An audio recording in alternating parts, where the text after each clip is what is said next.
Welcome to Whiskey Lore, The Interviews. I'm your host, Drew Hanish, the Amazon bestselling author of Whiskey Lore's Travel Guide to Experiencing Kentucky Bourbon. And today, it's time to head to Campbeltown, Scotland, the other former whiskey capital of the world. And we're going to share my conversation with Glen Scotia's Distillery Manager Iain McAllister. Last time I was in Scotland, I had a chance to meet with him and chat a little bit about the amazing whiskeys that they're producing at Glen Scotia.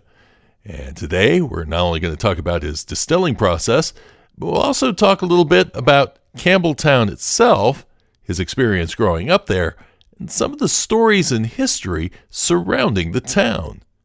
And if you haven't heard it yet, after this interview, check out the Whiskey Lore podcast and my story of the history of Campbeltown, where I dig all the way back into the very origins of Scotland and Scotch whiskey.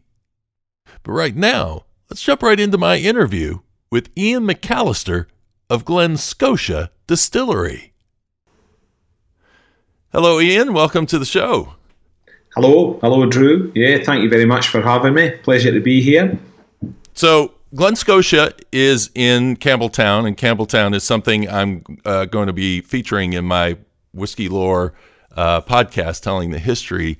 And at one time, there were upwards of 30 distilleries in that town. And if you walk around the town today, it's really hard to tell that there were 30 distilleries in the area.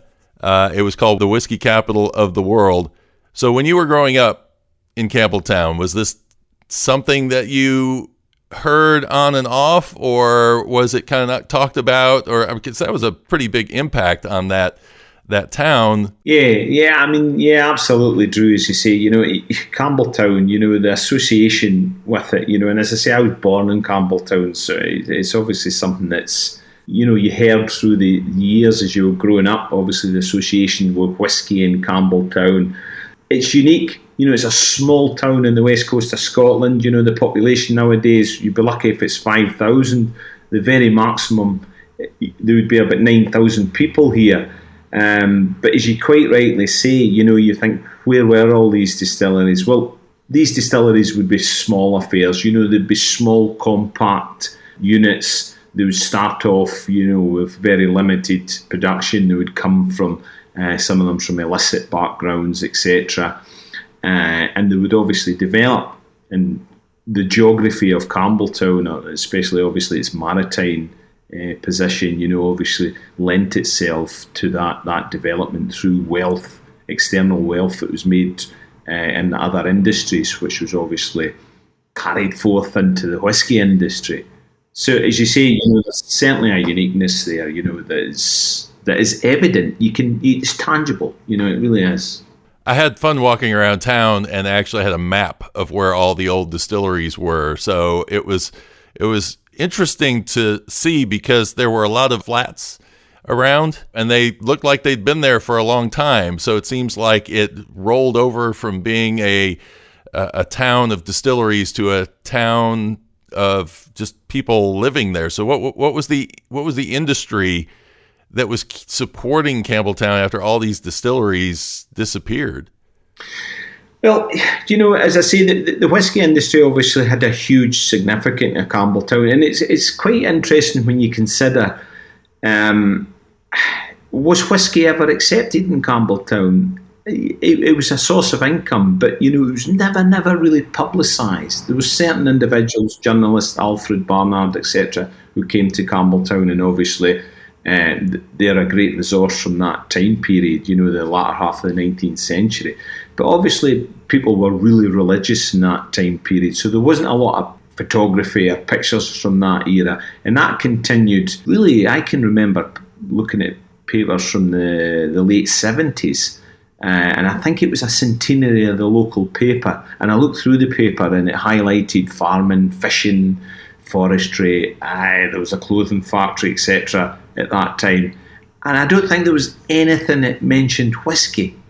So, wow. I found that quite peculiar. But whiskey wasn't what we see today. Whiskey was, dare I say, a necessary evil, potentially. It was funny. It's funny how attitudes changed. But, Yeah, to answer your question, you know, I mean, nowadays, you know, obviously, I think the workforce really, you know, is certainly diversified. You know, the huge number of people involved in whisky in the latter half of the 19th century. I mean, that's pretty much been going on for nearly 100 years now. So it's well out of living memory. You know what these. Yeah. You know, and as I say, people are all different. You know, a lot of people work away now, and you know, in the small businesses and such like. So, yeah, it's changed a lot, considerably, Drew. So you had, and to describe Campbeltown for people who haven't pulled out a map to look, it's basically a peninsula. It's the Mull of Kintyre. Is that the proper pronunciation? I'm taking that from Paul McCartney. Yeah, it's actually if we want to get really picky and technically, it's Kintyre. Some marks mark it the Mull of Kintyre, but actually the Mull or you know, Scots Gaelic name is actually a headland. So the Mull of Kintyre is actually the headland at the southern end there. So okay. So yeah, but you're right. It is a more or less an island. It's an isthmus, you know, in the west coast of Scotland, Drew. Yeah, and you can see Ireland from there on a clear day? Yep, absolutely. Okay.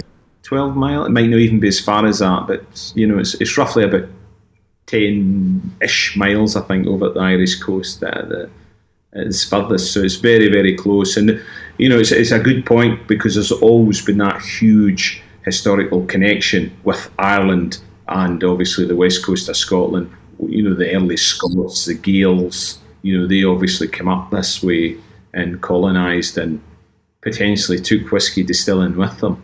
So that's always the argument that comes up. Was it Ireland that brought whiskey to Scotland? And if they had, they likely brought it through Campbelltown.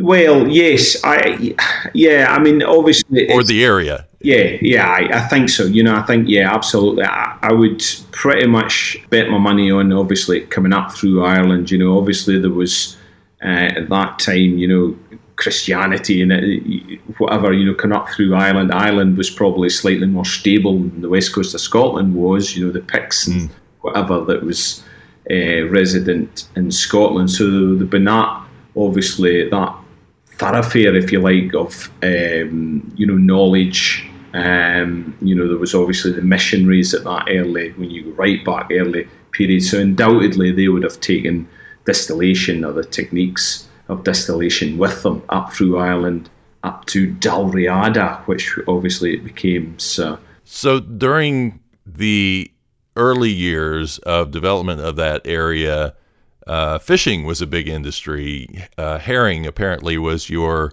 big market. But that seemed to have faded too around the time the distilleries faded. Is that true?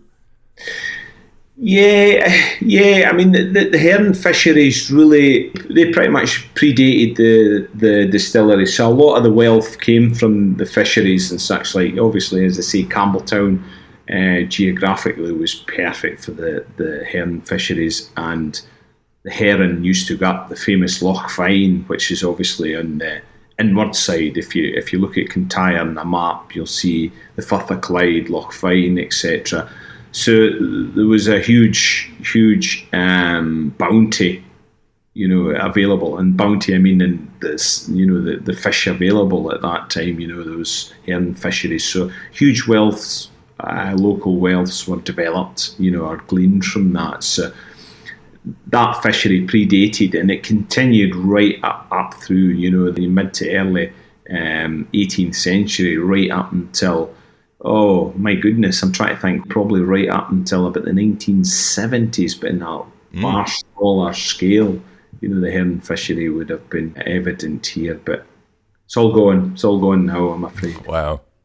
So the other industries that were probably big once the distilleries come in, because if we talk about it, there was illicit distilling going on all over the place in the early 1800s, late 1700s, but then in 1817, the laws started to change, and that's when Campbeltown got its first distillery. And then within a span of 5 years between the excise law of 1823 and 1828, I think there were some 10, 15 distilleries that all of a sudden popped up, and then there were 27 by 1837. So, I mean, that's explosive growth. So you got to figure you probably had a lot of peat cutting going on around there, and you had a lot of malting going on around there. I mean, there had to be a lot of industries that surrounded the distilling industry. Yeah, it was, and it's quite fascinating, when you consider these, the early raft of these distilleries, that were obviously became evident in Campbeltown. There were partnerships, so obviously it was a case of spreading the risk. 2, 3, 4, 5 maybe individuals would start up this small affair, and as I mentioned earlier, a lot of them would have been illicit distillers. They would have had a certain amount of skill there to develop this further, and it was quite remarkable. I think it was a perfect storm. You consider these early distillers, and obviously the peat was available. Absolutely, they would have a certain amount of peat. They wouldn't use a great amount of peat, but they would be able to access peat. But when you consider the barley, and I get all my barley at Glen Scotia from the east coast of Scotland. But these guys, when you start to get through the 19th century, I mean, they were getting barley from Ireland, from France, from Denmark. So there's huge intercontinental relationships developing. Barrels, casks. They would have been using casks, not for finishing their anything fancy, but purely just as a storage vessel. For liquid at that time. So they were really, really switched on. They knew their industry well. That obviously allowed them to develop it into something special. And these early Campbeltown distillers, a lot of them progressed to selling spirits or whiskey in Glasgow, and some of them even reached London. So it's remarkable.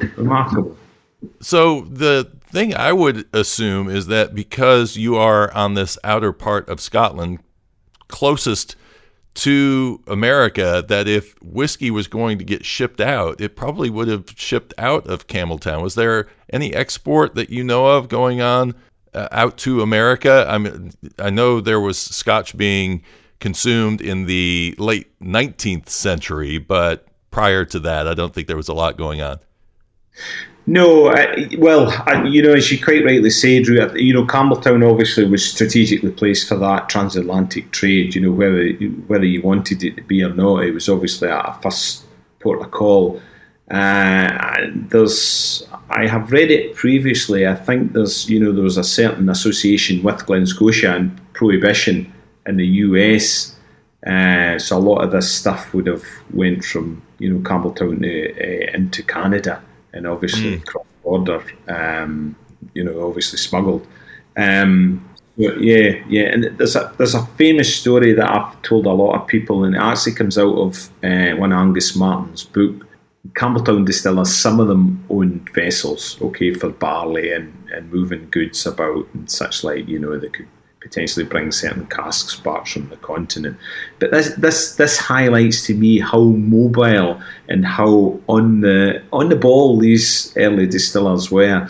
So this and the name eludes me exactly whose ship it was, but this distiller owned a ship, Drew, and he was taking a load of draft spent, obviously out the mashing, so draft from Campbeltown to Belfast. Dropped it off there, and this would be a certain, a fair lump of a ship. This, it'd be a fair size. After he went to Belfast, he went to southern Wales with a load of pig iron, scrap iron. He went from southern Wales to Portugal with coal. He went from Portugal to Canada with salt, and he went from Canada to the far end of the Mediterranean with salted fish. And I thought, wow. Is that not quite remarkable? Making use of your trip, for sure. I'm telling you, they could teach us a thing or two. Yeah, for efficiency, absolutely. So when you walk around town, and again, coming from your youth, were there distillery elements still left around, warehouses, any of those kinds of signs? Like I say, I walked around, and I tend to walk into modern structures rather than any of the warehouses. But like, for instance, Glen Scotia, where do you do your warehousing, and is that is Glen Scotia in its original spot and building? Yeah. Well, absolutely, yes. I mean, Glen Scotia's been in the same spot since 1832. It slightly grew ever since, it's enlarged its perimeter for sure. There used to be shops around one side where the cherry trees are. The Rath warehouse was a 1970s addition. So it's always been in the same spot. But when you look at old plans of Glen Scotia, it was very much how Alfred Bernard describes these distilleries. It was through closes and alleyways, and there was hidden courtyards, and that's the way it was. It was, all these places were the same. They would have been grim. They would have been grim places. And to be fair, they would have been awful to work in. There's no romanticism about working in these places in that time period, I'm afraid. But yeah, when you walk around the town, I think local knowledge is really helpful there. If you know where to look, there's certainly, well, a lot of them's just four walls now, but the warehouses tend to last longer. If you close a distillery, the distillery tends to vanish far quicker than the warehouses. Well, the warehouses will always hang about for obvious reasons there. So there is buildings. There's Loch End, Hazelburn warehousing disappeared a few years ago. I think 20 odd years ago.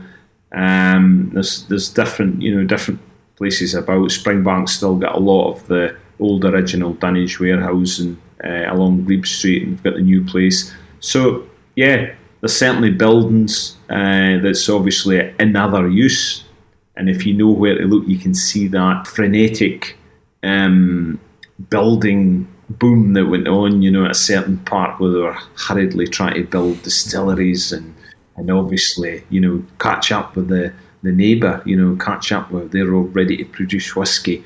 We need to produce whiskey.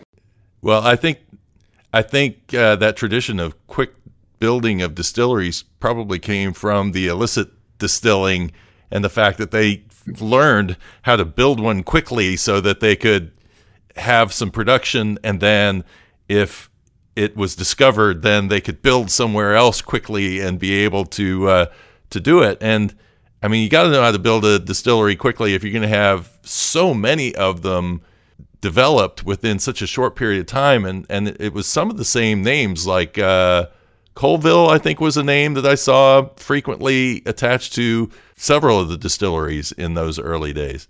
Yeah, absolutely. There was the Colvilles, the Mitchells, Springbank, Glengyle, Reclachan, and the Greenleases. So there all obviously was that. They became the big names in whiskey distilling. A lot of them did come from illicit backgrounds. It's a picture that actually Angus Martin, the local author, showed me, and it's an absolutely fantastic picture. And when you think about it, it's not something you see very often. It's actually a picture of an illicit distill setup with the participants standing at their still and working the still. Evidence. Yeah, I'll need to try and I'll send you if I find it. But it's wonderful, and I'm not sure whether it's staged or not, but it's from that era, the 19th century. You see them with the still, and you see them beside the burn, and they're all. And the comical thing for me, from my point of view, is, as Angus points out, I'm McAllister. There's McAllisters. It's seemingly the McAllisters who are running this illicit still. No relation to me, I may add, but they're runs of the blood. Yeah. So what was because you grew up in Campbeltown, so what industry did your family grow up around? Well, my father actually, as I say, no whiskey that within living memory anyway. Yeah, Unless we go back to the picture. But no, my father was pretty much involved in forestry all his days. He started when he was 15 with the forestry back in the 50s. That he spent all his days working in forestry, so he was very much that from that era. And probably if things had been different for me and the world had been slightly different place, it's probably something a lifestyle I would have followed too. But anyway, that wasn't to be. So it was. My mother used to work too. She worked for the local council. She worked in the school meals service. So she worked in that until she took not well. And myself, I say, I started off at the fishing. When I left school, I went to the fishing. I never really had a huge desire to go anywhere at that time. I was quite happy waiting here, and from there I developed on, from the fishing to 6-7 months in New Zealand with my wife at that time, before we had the family. Then I came back and I started off with the local water, Scottish water, as it finally became more in an engineering operational role.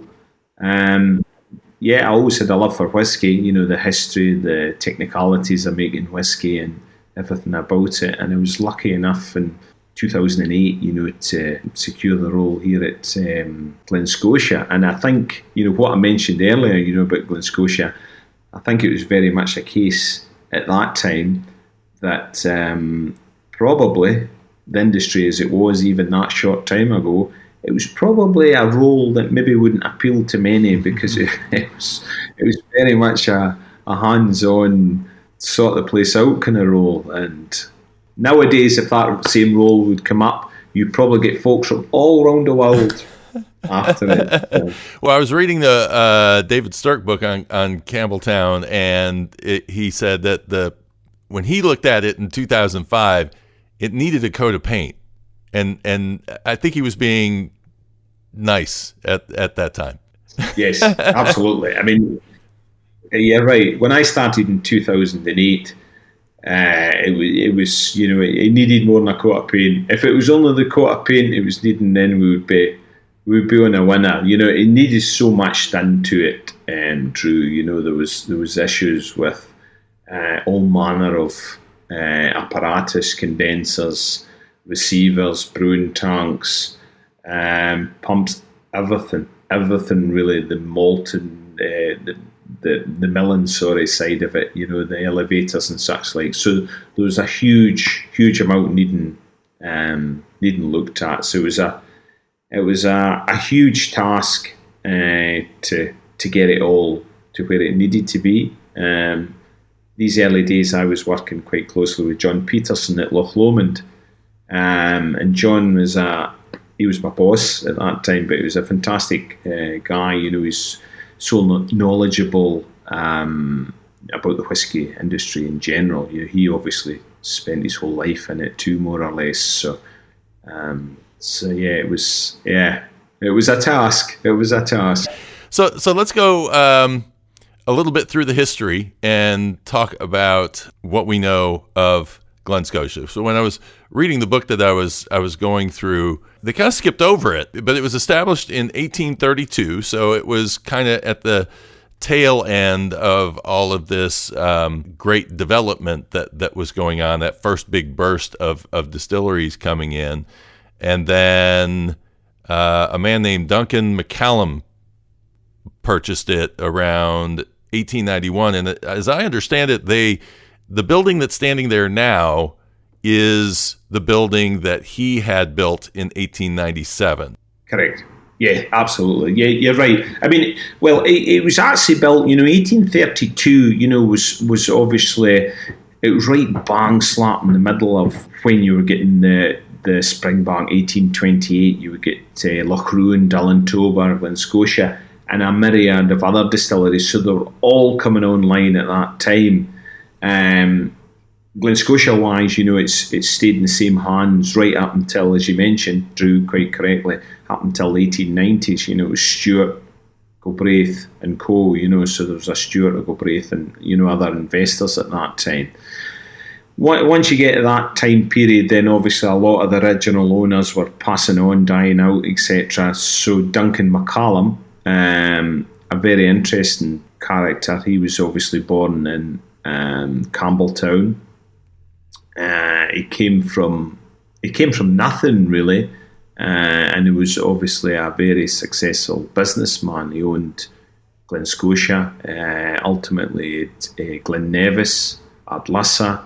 He had Kinloch distilleries. So he quite a lot of these distilleries, at that time period, and obviously the latter half of the 19th century when he built that main frontage, as you say. When you see Glen Scotia, you see that frontage, which he obviously built as the malting floors, cask storage below there, and it must have been a huge undertaking, at that time period. But yeah, he was really a go ahead kind of guy. So there's and we'll kind of jump back into Campbeltown history, but there was a point where when you have all these distilleries coming in, that water was becoming an issue. You think you're on a peninsula and you're surrounded by ocean. How could water end up being an issue? But of course, that's salt water versus what you're needing for distilling. So the town had to come up with an answer to that, and that was what you use as your water supply now, right? The Crosshill Loch? Yep, yeah, that's right. Absolutely. Crosshill Loch was, it was really just a burn, as we call, a stream, a river, whatever you want to call it, but a burn's a kind of small river. And it's fed by a spring. So the Damda, the Duke of Argyll, who was the main landowner at that point, he obviously had the dam built and obviously laid two water mains to feed this blossoming distilling industry that was obviously coming online at Campbeltown. From his point of view, obviously it was financial. He's seen it as a business venture. He obviously would charge the distillers so much for the water coming from this Crosshill Loch, the dam. And then bearing in mind that the distillers at this time, as I say, kind of early part of the 19th century, they would have obviously been able to obtain pipe water before the local populace in the town would. So basically, if you're staying in the town, you would still be using the well to obtain your water, where these distilleries were getting it piped to them. So you basically had two lines running, one to the distilleries and one to the town? That came later. Okay. Yes. The main emphasis in the early days was the distilleries alone, and then obviously the town came after that, and then it did feed the town before there was a new setup built. 1950s, I think the new setup was built. Okay. So between Crosshill Loch and Duncan McCallum, there is a ghost story that evolved out of him and out of this loch. Can you go into that story? Yeah. I mean, it's quite remarkable, actually. And as you say, there is that connection, and you wonder if he was wanting that connection. I don't know. It's like going full circle. But anyway. And it's probably worth mentioning Duncan. Duncan, as I say, absolutely was a fantastic businessman. He made his money, he made his wealth. He loved sailing, he loved boats. He obviously had a lot of free time, but he was incredibly generous to the local community through giving derelict or long since closed distillery sites back to the local community for housing, etc. There's stories that when he was coming home in the steamer to Campbeltown during the Great War, he'd obviously soldiers that was on the steamers, he would make sure they're all fed, he would buy them dinner, etc. So he obviously had a generous streak to him. But there's nobody knows why he did this, but pretty much 1930, I think it was December, just pretty much about Christmas time, 1930. He left his house down Culcairn Road, a lovely place, Eastcliff. So he left that house and he walked up the back of the house, up the hill to Crossall Loch, and he drowned himself, and it was a strange event. He'd have been in his 80s, and you heard all the rumours. You used to read a lot of them online. He was tricked out a large sum of money. But when he died in 1930, I think he left something like £284,000, which was, he would have been a millionaire probably at that period. Yeah, so he wasn't destitute. I guess the rumors float around that maybe he had a deal that went bad or something like that. But it's when you hear those stories, and I love that you started off by talking about him, and his generosity prior to that, because sometimes we get wrapped up in these ghost stories, and we'll talk about the ghost part of it here in a moment, but we forget that there's a person behind there that lived a life, and this was somebody who gave to the community and was an important character for Campbeltown. Yeah, absolutely. You're right. He was a human being. He had feelings like the rest of us. But and even when I look at his pictures, I see a kind of a soft feeling to him. He was obviously incredibly clever. Obviously done well at business. He learned from a clerk all the way up to obviously owning his own businesses. So he obviously knew a thing or two about business at that time. So yes, the ghost stories. So yeah, I mean, I heard this story through the years, different stories, about the ghost at Glen Scotia. Duncan McCallum's, meant to haunt Glen Scotia, and it was something, even before I was involved in the whisky industry, I heard the story of Duncan McCallum, and funnily enough, it's in the main building that he obviously. Well, one of the main buildings, but probably the most significant nowadays, building that he had a hand in. So he's meant to be in the upper reaches of the mill room. I mentioned this to my wife on numerous occasions, and I've got to say, my dear wife Shelley's slightly more in tune with her, let's say, spiritual side. Yeah. So she'll, I'll say, I'm not seeing this ghost at all, Shelley. I could go down there at 2 in the morning and I don't see this ghost. And she says, Ian, you'd probably walk by the ghost and you wouldn't even see him. You're like me. I could go downtown and all of a sudden spot a building I've not seen before. I'm not as aware as I probably should be of things around me. Yeah. But that there has been occasions, and there was one slightly before I started. There was a big burly guy, and he's working in the mill, and he's working up the top of the mill, and he was servicing. He was up from England. And he actually came out the place, and he was terrified. He says, I'm not going in there again. He says there was something. Well, you just need to watch the movies and you get the story. So he would have been lonely for a lot of years, because Glen Scotia shut down several times. It shut down for World War I. It shut down for World War II. It had time after his death that it was shuttered for some time. And even in the early 21st century, it sounds like it had some quiet times. Yeah, it did, and it was always, Glen Scotia obviously has been in a few different hands through the years. During the boom periods, it was always running well, it was running efficient. Obviously, when you get in the 1920s, well, it hung on, it hung on. I think it hung on really because who owned it at that time, the stock, etc. There was association with where Glen Nevis had Lissa. That started off as a blending and bottling arm of the business. Obviously, at that time, you'd Block Brothers, so you had different owners who, owned it for a short period of time.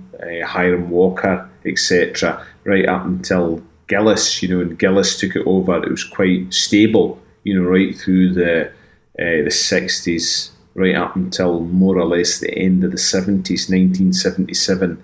The Gillis, the Glasgow distiller, spent £1 million in the distillery, which was a huge investment at that time. And it pretty much shut not long after that. Right through the 80s, it was a bad time for whisky in general. And Glen Scotia suffered, but it still hung on, right up until the 90s when Sandy Bullock and the Lowland distillers took it over. And Sandy pretty much, at that time, really was obviously had an eye in the stock, not the distillery. There was no real value in old distilleries at that time.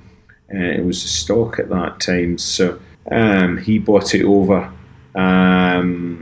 And it never really ran until 1990. Well, it never ran until 1999 in any great significance.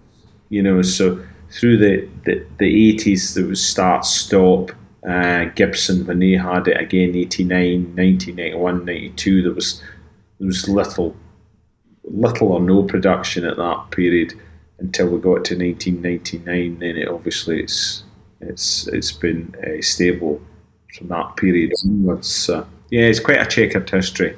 With that all going on, and me looking at this bottle of 15-year Glen Scotia behind me, this is actually something that predates you being there. Yes. I've been here 14, coming on for 14 years now. So yes, and I bought that about a year ago. So this would have been so.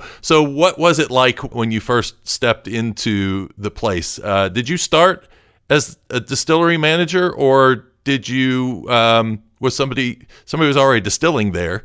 Yes. When I started, 31st of March 2008, it was there was a Mr. Hector Gatt, who came from Springbank, and he was the manager at that time.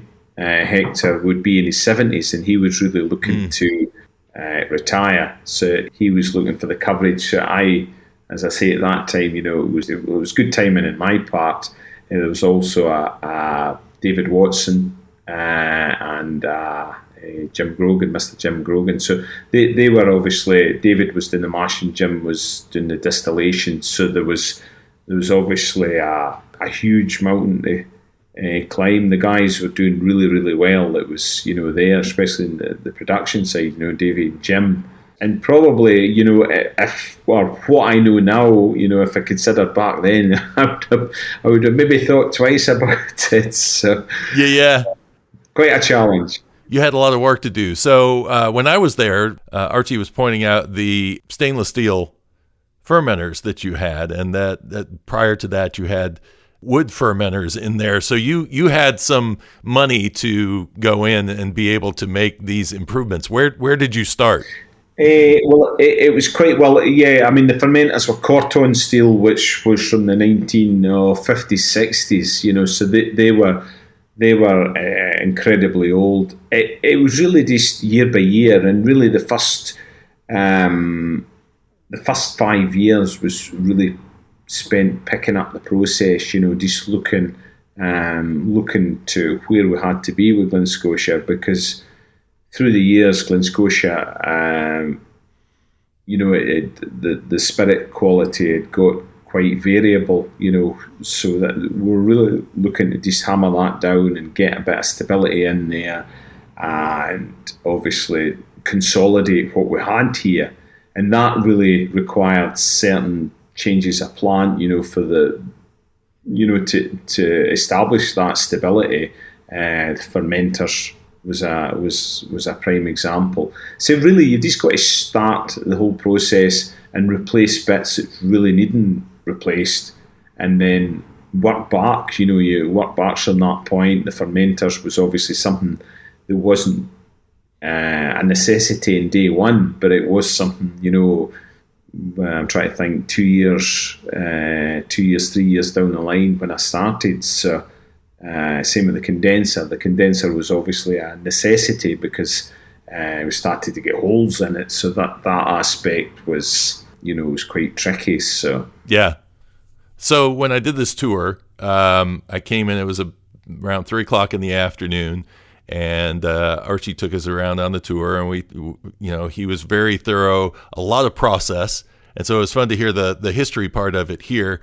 But as he was showing us around the place, we got to a point where he said, "Well, I've got to go fill some casks, and so I'm going to trade you off to Iain," and that's where we got to meet. And I could see your passion for whiskey right off the bat, because as we walked in, you said, "Well, you know what? I have some other things I'd like to bring out for you to taste." And you were so excited about bringing out, we did an 18-year first fill bourbon cask there, and we also did a heavily peated from 2014. So that was fun to get to taste those, because we think of peated and we think Islay, but in kind of discussing with Archie during the tour, he said you actually do 3 different peated styles, and it's not one of your main focuses, but that is something that you do there.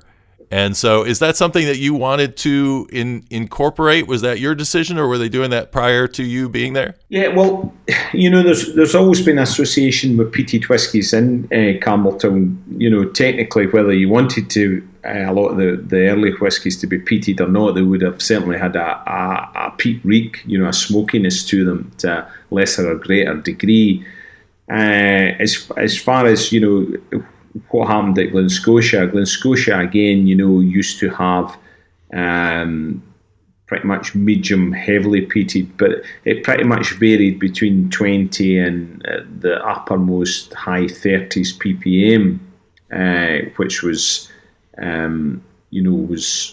was quite good. The casks were obviously slightly variable again from certain points, but what we done was pretty much from the off, we looked at different peating levels, and we went from a lightly peated 1% right up to 20 ppm, medium from 20 to 30, and a heavily peated from 30 right up to the heaviest I've done is 55.4 ppm, which seems a lot, but it's how it's processed, it's how it goes through the distillation process.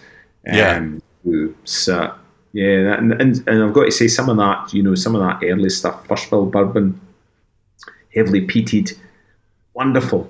From the early days, 4 or 5 year old stock, beautiful, love it. So what amazes me, yours was the first tour in Scotland I went on where I got to taste the 70% ABV new make right off of the still. To me, what I tell people about that experience is how I felt like I could have drank it just that way. That it was a nice, drinkable, even at that high proof. Yes, it was probably a little more aggressive than a little water would probably be nice to add to it if you were going to drink it that way. But the fruitiness that came out of that new make just absolutely floored me, because I'm used to tasting new make that, it's going to be, well, especially here with bourbons, you're going to get certain characteristics out of it, but it's going to feel unfinished. And yet I felt like you could sort of drink this on its own. So there's something that you're doing that's getting all of these fruity notes into your new make without having to put it in a sherry barrel like everybody else is doing to get those fruit notes in it. So what do you attribute your success in getting this great tasting new make that's so fruity right off the still? I was going to say that's top secret. I can't tell you, but no other distillers listen. Yeah. Well, I mean, it's as I say, it's taken an incredible long time. It really has. Obviously, as I say, it pretty much took 5 years just to get everything to where it had to be, and obviously the type of mash tun we've got slightly. It made things slightly more difficult. Traditional rack and pinion type mash tun. The worts is cloudy worts, so I'm getting a lot of cloudy worts, and obviously the books will tell you, you're really looking for nice clear worts, etc.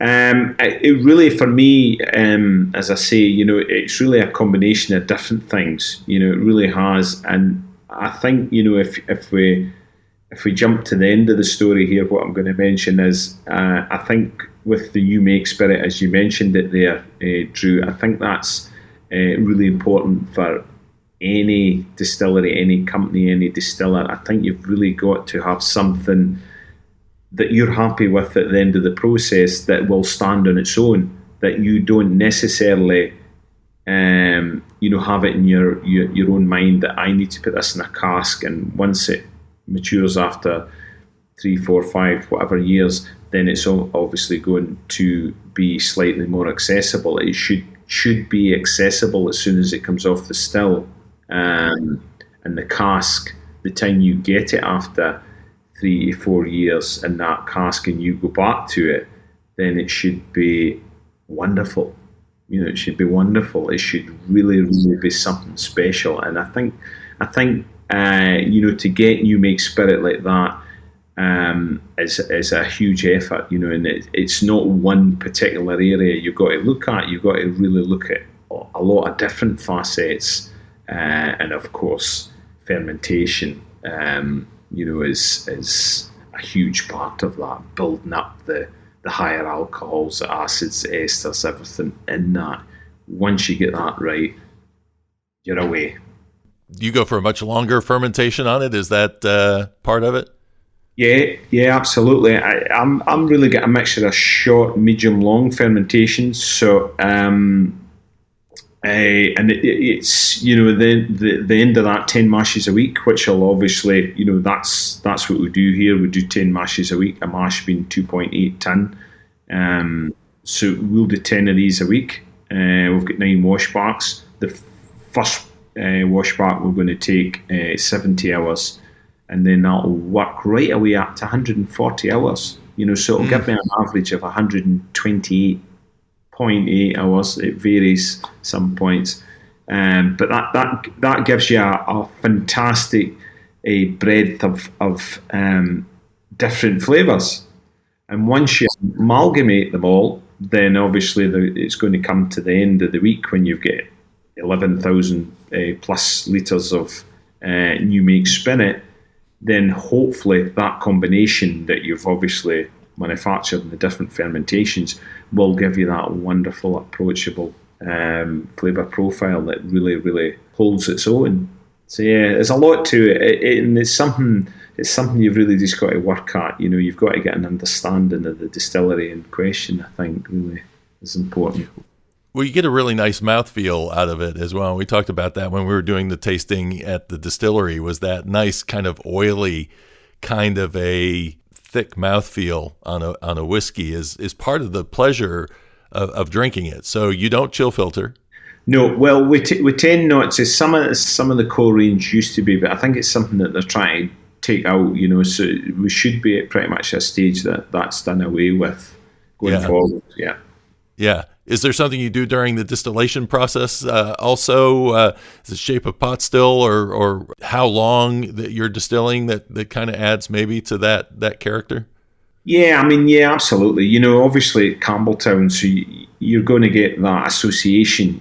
You're going to get salinity. The salinity is going to be in that new make spirit, but it's going to have these subtle oils, and that's really, it's Campbeltown-esque. It's a lot to do with the whole process again. The type of barley it's used, the way it's fermented, and of course the distillation. These short squat stills. They're Campbeltown again. Campbeltown-esque, but you're getting wonderful contact with the copper, and they're not tall stills, but the line arm from the still to the condenser is quite long. So again, it's acting, if you like, like an extension to the still. So there's a certain amount of reflux going on there too. So it's a combination of a lot of different aspects there give you that just perfect.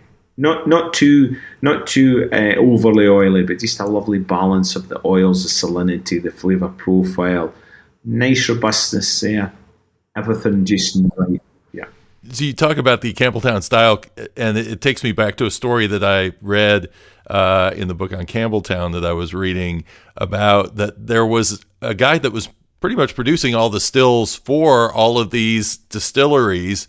Likely he was making them all similar in size and shape, which would definitely help to create a style, but that he was in the middle of town, and he was doing this. And apparently when they went in the late 1870s, they were doing some reconstruction and fixing up of the building. And they think that he was distilling in the basement right in the middle of town. You heard that story? That's right. That's actually, that's actually spot on. That was Robert Armour. I think it's Robert Armour and Sons. So they were plumbers, merchants right up until the 1970s, 80s kind of period. But he started in about 1812, and he was obviously at that period he was supplying a lot of illicit small stills, small still as they call them, to a lot of illicit distillers in Islay, Kintyre, Arden, etc.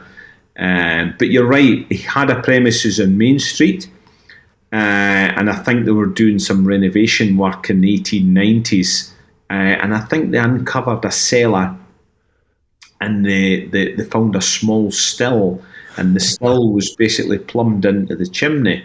So you seen the smoke or such like coming out of the chimney. You thought it's his fire, but here he was making a brew, good stuff. So he was, and they say he practiced what he preached. That's a perfect subterfuge. So I'm gonna show you a picture on my phone. Do you recognize that? I do. Yes, absolutely. Your warehouse, your palletized warehouse, is my wallpaper on my phone. Wow! Because it's one of the few places I've walked into. I had never seen palletized before, so that was the first thing that shocked me. Now I've seen it in several places, but it's always in dark warehouses. And you walk into this place, and there's light coming down through the roof. Yep. And both of your warehouses seem to get a decent amount of light in them. So talk about how you utilize that, because like I say, I've been to a lot of distilleries in Scotland, and I've never seen light coming through in these warehouses. They're usually dark. Yeah, well, yeah, absolutely. And to be fair, it's that warehouse you've got a picture of. I remember that warehouse when I started in there. And if you've seen it when I started, I don't think you'd have it as a wallpaper on your phone. No. anyway, things move on, and it looks a lot better now. I mean, at Glen Scotia, we keep majority on site. Some of it's kept at Lowland, some of it's moved off site. But we've got basically palletisation. We've got racked warehousing, we've got the dunnage, and I was always a big fan of the racked, the modern, asbestos, ugly building. Was wonderful. Really used to build up a fantastic temperature gradient in the casks at the top of the rack, in the roof space, etc. Some of these casks for me really, really worked, and they still do. And some of the best casks. And I was always a bit sceptical about palletisation, but recently, a lot of the stuff I've got in there is the picture you've got, is coming to coming on 4 or 5 year old now, and yeah, I'm happy. Yeah. I'm happy that obviously the quality of the casks and the new make it's in these casks, obviously Whisky now. Is working well, and it's a lovely setting. The light's an added bonus too. It obviously gives it quite at times. The other side's actually under slate, stone slate and sarkin, which is wood, and it's a lot darker, and that's your traditional roof. But that side's obviously modern finish on it, which obviously is, it's probably more pleasing to the eye when you get in there, because it's like a cathedral of whiskey. It is. That's exactly what it looks like. It's fantastic. But then you have these two different warehouses. How do you strategize what goes in one place versus what goes into the other? I'll put some peat into the racked warehouses and racks. I'll palletize some medium peated. So I'll pretty much work with different sections, different casks. A lot of it, to be fair, and a lot of what I'm doing is potentially more experimental. So I'll specifically put certain casks in certain areas and see how they do. And that could go with not even bourbon. It could be for finishing casks, which more so I tend to put in the racking, to be fair. Or it could be new make into second fill Oloroso or second fill PX casks and the dunnage. So really just having a play about and see how they work and see what the flavour profile is and see what the results are. And I've got to say, that the majority of what I'm experiencing, and to be fair, it's only the last few weeks I've really managed to get back into a lot of this, taking samples of the guys, Archie and Jack's taking me samples, to be fair. So a lot of these samples are I'm very pleased with them. Early days, but they're coming along just fantastic. So it's good. It's good to see. Do you do a lot of experimentation? Yeah, as much as I can, to be fair. I like to look at different finishes, and obviously the wider group, Lowland group, there will be bottlings, festival bottlings, etc., which are available worldwide. But a lot of the smaller bottlings, for me, could be a single cask, and they're specifically from the distillery. My bottlings tend to be slightly more robust, slightly higher strength, etc. So probably more aimed towards someone who's really into something more Campbeltown-esque, Glen Scotia-esque. So, but yeah, it's good. It's good. And as I say, every day's a school day, even for me. But you're learning. Always learning. I say I've been to over 130 distilleries, and I still learn something. Every distillery I go to, it's like, wow, okay, that makes much more sense now because I'm putting pieces together and figuring it out. So it amazes me how somebody can go from here in the U.S. we have Moonshine University. People can go for a couple of weeks, learn everything there is about distilling, and then they're set off on their own. And you're thinking, how? After all of this, there's a lot of trial and error that goes into it. It helps to have a mentor, really, to kind of be there with you when you're learning all of this stuff. It does. I think it's important, and it's for me, I've been incredibly lucky at Glen Scotia, because obviously I had John, but John was never on site. He was always Alexandria and Glasgow. So I've pretty much been a lone entity at Glen Scotia, and I don't think I could work any other way now, because I've been that long and doing one thing. So yeah, wonderful. So when I was doing my reading on the area, and we were talking about experimentation, I kept coming across Scottish Bear. Yes. And I couldn't understand what is Scottish Bear. And then as I was reading another book, it explained that it was a smaller grain of barley. You think there'd ever be a chance that you would experiment with some of the local and maybe answer this too on your peat? Is your peat that you're using local, or are you're sourcing that right now from malting houses? I pretty much use, since I started at Glen Scotia, I've followed suit that I've used the same maltster. So all my barley comes from, and again that helps me. That continuity, that guaranteed quality is what I'm trying to do here at the moment. Really important.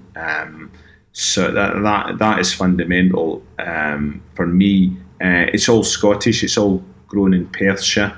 So it comes from the east coast of Scotland. The peat, if I was getting a peated one, comes from the same maltster, and it comes from slightly further north, Aberdeenshire. The peat comes from.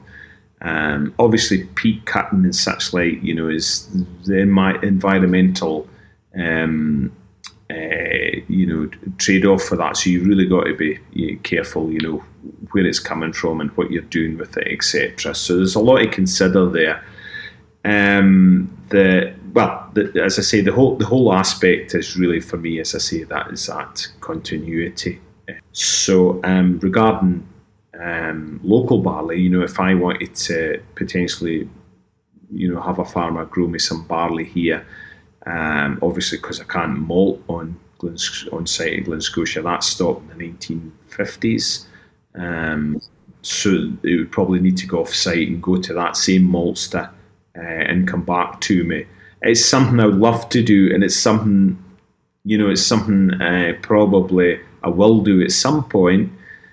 But as I say, there's a lot to consider there. It really is. I would just really need to make sure it would work. From a flavour point of view, it undoubtedly wouldn't work from a financial point of view for me. Probably the logistics, but it would be really, really interesting to do.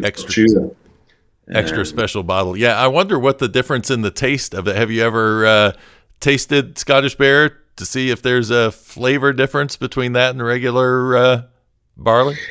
Yeah, I'm trying to think. Bruichladdich. I think it's Bruichladdich. I might be wrong saying that, but yeah, I can remember something in the back of the recesses of my mind that there's been quite a lot of that, and even Springbank with a local barley. It's got a fantastic following, and yeah, it's something that appeals to me. Really, really floats my boat. I think it's fantastic that if you grow something in Kintyre, and as I say, barley in Kintyre, it's always going to be difficult to get a really good crop of any huge significant. You can't do it. There's a lot of farmers, really good farmers in Kintyre who are producing quite a lot of barley, which obviously a lot of it will go elsewhere. But it's always going to be a tricky one. It really is. But Bear, there's obviously historically, there was a book written by I think it's a Pacey, it might be a William Pacey, I might be wrong, but he was a customs officer in Campbeltown back in the early days when the whisky industry was taking off, and he wrote a small section in Campbeltown, and I think, and it was really his memoirs, his career, Drew, but I think he had quite a challenging time in Campbeltown because I think he found that the local populace or the local distillers were, as he put it, worth the watching, because they would try and there was different rates of duty in bear or barley, and they would obviously try and pass barley off as bear, which was, we'd obviously pay less for that. So I think you had to keep an eye on these Campbeltonians. Well, I think as lovers of history, the thing that gets in my head is that experiencing what they experienced back then. What were the flavors they were tasting? What was we have the distilleries there, and trying to recreate history in a bottle is really a fun idea. It is, and that's another story. A dear lady who passed away there recently, and she was introduced to me. I knew her, vaguely, really, but she was introduced to me with Mr. Angus Martin, the local historian, fantastic guy. And this is a chance to read his books. I advise everyone to read his books. He's wonderful, History of Kintyre. But he introduced me to this lovely lady. And to cut a long story short, the lovely lady basically came into the office one day, and she had a bottle. It was an old bottle, but it was basically full of clear liquid. Okay, And I knew the story of, where she stayed, etc., and I knew roughly that there was an old historical connection there. So this bottle, the cork was had deteriorated, so there was obviously quite a lot of loss. It was kind of 3/4 full, the bottle, but I tasted it and I knew straight away it was new make spirit. Anyway, so I took a sample of it. Could I take a small sample of this? Yeah, absolutely. And I sent it away to the Scottish Whisky Research Institute in Edinburgh, and it was Dr. James Brosnan. And it wasn't a huge sample, but he said, we can draw some conclusions from it, scientifically, chemically looking at this sample. And this sample, so this bottle, from what we can ascertain, was probably some of the last distillate, new make spirit, run from Lochhead Distillery. Lochhead Distillery, one of these distilleries that closed in 1928, if memory serves me right. Wow. And basically this bottle had come down to this lovely lady, and so I basically tasted new make spirits from 19... Old new make. What was your experience with it? Did you were there any eye-opening notes that came out of it?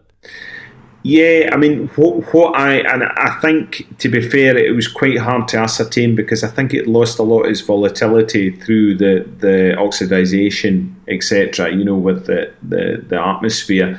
And I try to think back on many occasions, and I can't even remember now what it tasted like. Yeah, I know. I wish we could take a snapshot of our experience and be able to come back to it. Yeah. That's kind of the same thing. Tasting stuff there, I was like, I'm trying to recall, what did this taste like? What did that taste like? And unless you just write it down really quick. Oh, I think I was overawed by the occasion. I totally forgot. I think it was wonderful. But I can't remember. But the document that came back from Dr. James and his team, his assistant, was wonderful, and it really highlighted, and this was a really important thing for me, it really highlighted a lot of similarities between what went on in the 1920s and what goes on now. So remarkably similar. I've tasted some 100-year-old aged whiskey, some bourbons, and what you find is, again, you get a lot of, you're getting a lot of wood characteristics that taste a little different. And I think I just like to say it's an old flavor. It's like those casks back then, for some reason, seemed to give off a lot more of that warehouse kind of a experience. It's like you're drinking the angel share, and it's a fun experience. And they're so rich, those whiskeys. And I don't know if it's because they've evaporated a bit or what, but they just have a mouthfeel to them that's wonderful. Yeah, you're right, and there's so many I've tasted. Not so many, but there's a few I've tasted from the 60s, especially. In the wonderful balanced tropical, real tropical, exotic tropical fruit aspect, which is unbelievable. A lot of them, and Glen Scotia is no different. A lot of them's slightly different than what you get presently, but you wonder, what we make this now, will that follow the same routine? Maybe no, but it's, and I think that's what makes whiskey fascinating, Drew, is the different, the different aspects of even one distillery. Never mind all the distilleries that we've got in the world. So, yeah, absolutely. So it's 9 a.m. here. My goodness, this is the earliest I've poured a whiskey in a heck of a long time, but this is the 15 year. So how excited are you for? Because is 15 your flagship? Would you say that's the flagship? Yeah, you're right. I would probably say that the 15-year-old is closest to that distillery style. So you really get a Campbeltown-esque style there. The way it's put together, there's a mix of casks. Some refill bourbon, refill American oak, You could finish that in first fill bourbon, a short, a short kind of marrying, if you like, even, but obviously getting that bourbon synergy coming through there. And again, into a short Oloroso, again, finish, for a matter of weeks, potentially. Mm-hmm. So it's a complex strong, as Campbeltown tends to be. It's got the robustness, it's got the oiliness, but importantly, it's got a fantastic flavour profile, and that really carries it through. You get citrus notes, there's orange peel, there's ginger, beautiful mouthfeel there, which obviously really carries that dram on. I get like a sweet cherry flavor in there too. And I was trying to you said orange peel, and I was trying to put my finger on, was it blood orange? Was it tangerine? There's you definitely get that citrus coming through on this. And I have to admit, when I bought this bottle, I was nervous. And the reason I was nervous was because I enjoyed that new make so much that after 15 years in the bourbon cask, I'm thinking, is that fruitiness? Is it going to jump off the page like it? But it does. It absolutely does. From the nose all the way through to the finish, it's a very pleasing whiskey. Very, very fruity. In fact, I'll tell you that I will use this if I do tastings with people, and we're going through Scotch whiskeys. I will usually put this as an option at the end here as to whether you are into the more fruity whiskeys or you want to go to the smoke. Because to me, this is kind of like the other end of the spectrum.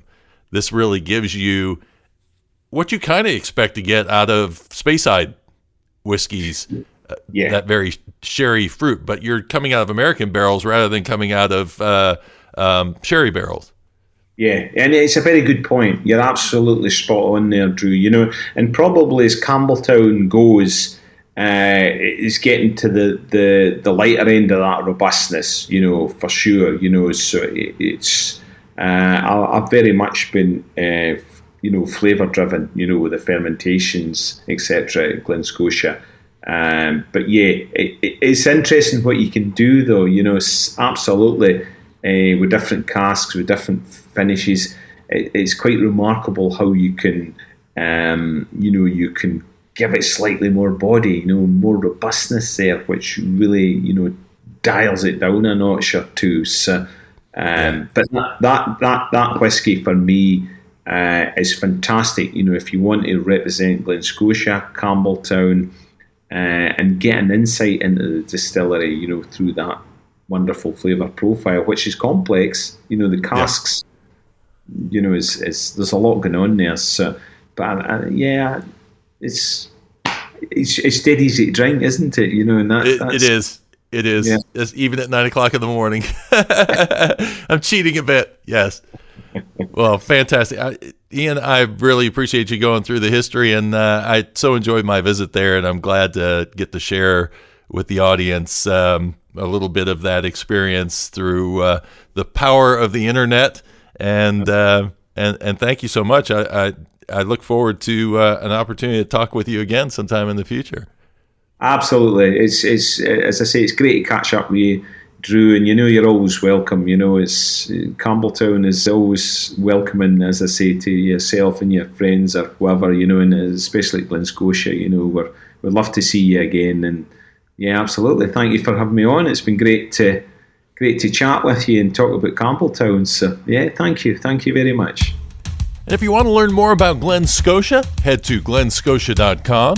And to hear the history of Campbeltown, remember to check out the original Whiskey Lore podcast, available on your favorite podcast app or at whiskey-lore.com. And there you'll also find show notes, transcripts, hoodies, tasting kits, and links to Whiskey Lore's social media. That's all at whiskey-lore.com. Make sure you're subscribed to this podcast as well, because next week I'm going to be celebrating the 25th anniversary of Woodford Reserve with Master Distiller Chris Morris.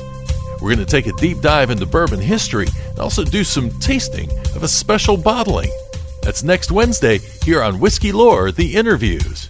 I'm your host, Drew Hannish. Have a great week, and until next time, cheers and slàinte. Whiskey Lore is a production of Travel Fuels Life, LLC.